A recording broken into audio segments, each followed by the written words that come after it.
ada ukhuwah itu berarti sudah lebih dekat hubungannya karena ada tali yang mengikat kebersamaan ini.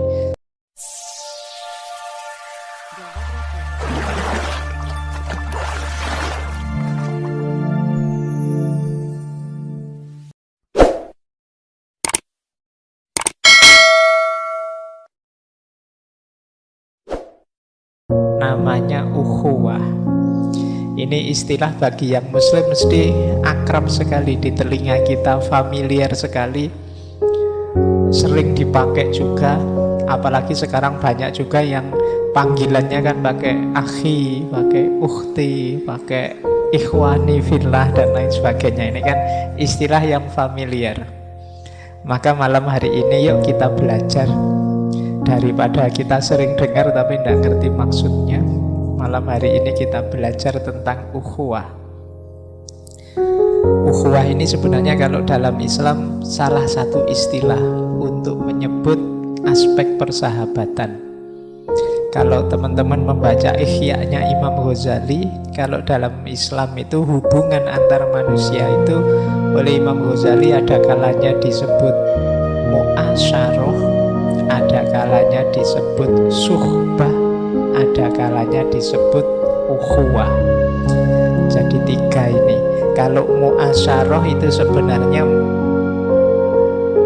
yang dijelaskan interaksinya saja, itu namanya mu'asyarah. Saya berinteraksi dengan orang jualan nasi goreng, ini mu'asyarah.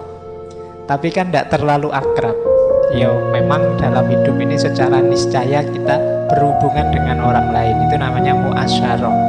Teman-teman yang misalnya hadir di ngaji ini tidak saling kenal, ya kenalnya di depan itu sama-sama naruh sandal, terus saling ketemu, saling kedip-kedip, terus manduk-manduk, terus masuk. Itu belum ada hubungan apa-apa, namanya masih mu'asyarah, saling berinteraksi saja, berdialektika. Nah nanti naik lebih dekat namanya suhbah. Suhbah itu kedekatan.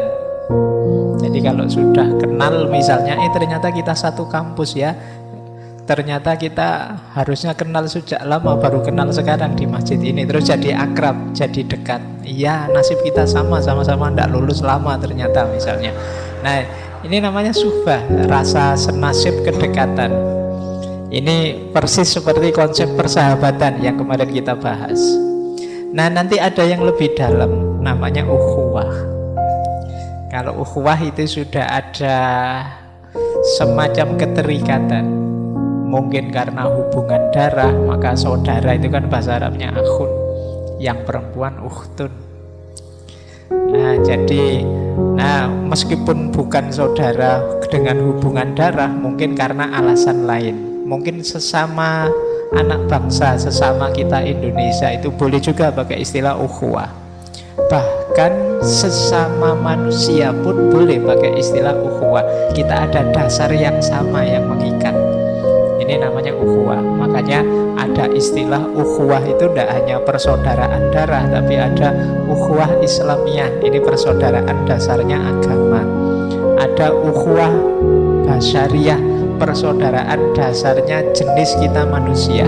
Ada ukhuwah insaniyah, persaudaraan kita yang sama-sama manusia yang punya intelijensi, punya akal budi.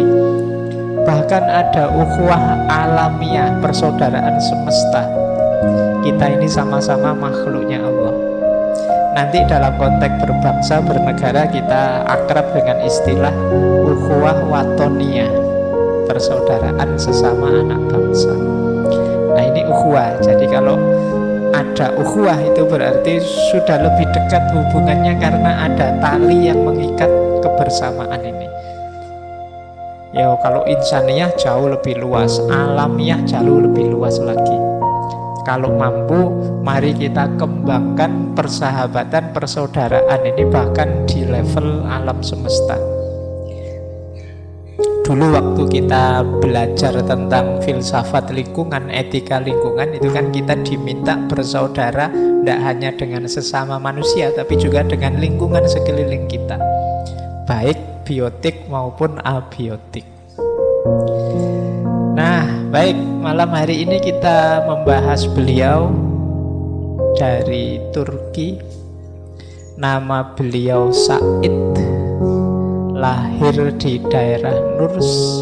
Beliau dari suku Kurdi, tapi beliau ini pembaharu, tokoh besar. Gagasan-gagasannya sampai hari ini dikagumi orang. Bahkan tokoh-tokoh sampai Presiden Turki hari ini Erdogan itu ya ngakunya muridnya Said Nursi ini. Mungkin bisa dikatakan beliau ini guru bangsanya Turki. Digelari Badi'uz Zaman. Badi'uz Zaman itu yang menakjubkan pada zamannya. Jadi yang luar biasa pada zamannya. Ini sebenarnya yang menyebut pertama kali gurunya sendiri. Namanya Syekh Fathullah Effendi. Ini menyebut karena muridnya ini pinternya luar biasa. Hafalannya tajam sekali. Begitu membaca langsung hafal, wawasannya luas, sehingga oleh gurunya dipanggil Badi'uz Zaman. Jadi yang sangat mengagumkan pada zamannya. Boleh dipakai inspirasi nanti kalau punya anak, dikasih nama Badi'uz Zaman. Satu-satunya yang luar biasa pada zamannya.